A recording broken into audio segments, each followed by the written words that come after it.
NBC 7 News at 11 starts now.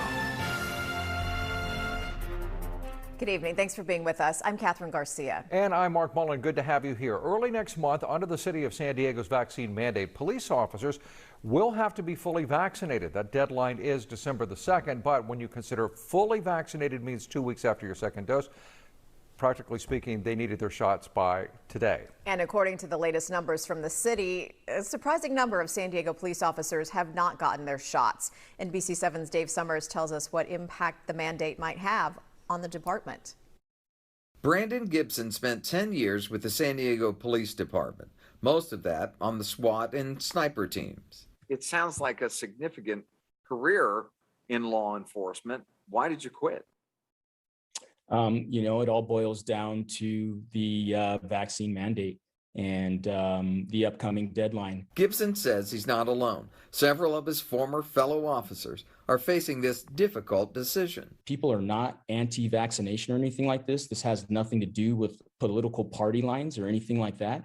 They just have legitimate concerns about their personal health. The city's most recent vaccination statistics might bear that out. According to Wednesday's numbers, of the 1,982 members of the Police Officers Association, 1,172 have been fully vaccinated. 730 have not been fully vaccinated. That's about 36%.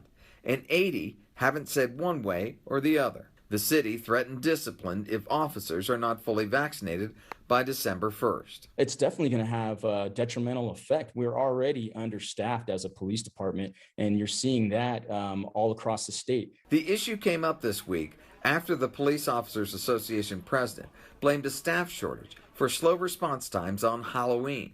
The mayor fired back, saying it had to do with the unusual increase in service calls. POA President Jack Schaefer tells NBC7 losing a number of people to this mandate could be crippling.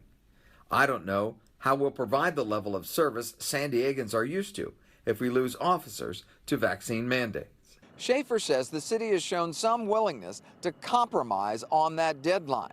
The POA president says officers need only to start the vaccination process by December 1st to stay on the job.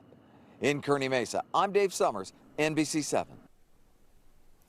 The mayor's deputy chief of staff, Nick Serrano, tells NBC7 47 police recruits started last week. Another 46 will graduate in January, and 90 more officers are currently enrolled in field training. We will continue to do whatever it takes to make sure residents are safe and able to access police services. As early as tomorrow, the FDA is expected to approve the booster shot from Pfizer for everyone in the U.S. over the age of 18. Here in California, we're a bit ahead of schedule after state officials here gave the okay for all adults to get the booster. For families, this is a game changer because of holiday celebrations just a week away. It's also fostering some optimism for local businesses. For example, we spoke with the owner of a hair salon in the South Bay who told us the boosters are actually helping her business. A lot of my clients from UCSD are getting their boosters, so they're having more events, they're able to get together, and it's just really exciting for them. The more people that are in here, the more energy that the room gets, so it's just wonderful that, we all get to talk and, see our faces. You don't see the facial expressions when we're wearing a mask. At the same time, even after you receive your vaccines, health experts still recommend taking precautions, wearing masks in large crowds. You know how that goes. And where it is unclear that everyone is vaccinated, that's especially a good reason to do so. I do think that this will be as close to normal. This holiday will be as close to normal as we can expect for now, but don't let your guard down because COVID is very much still here. We're going into wintertime, and if we remember from last year, the big surges that we saw were after Thanksgiving. So we can expect that as people start to travel, as they gather indoors, we may start to see an increase in cases. And here in San Diego County, 345,000 people already have received a booster shot.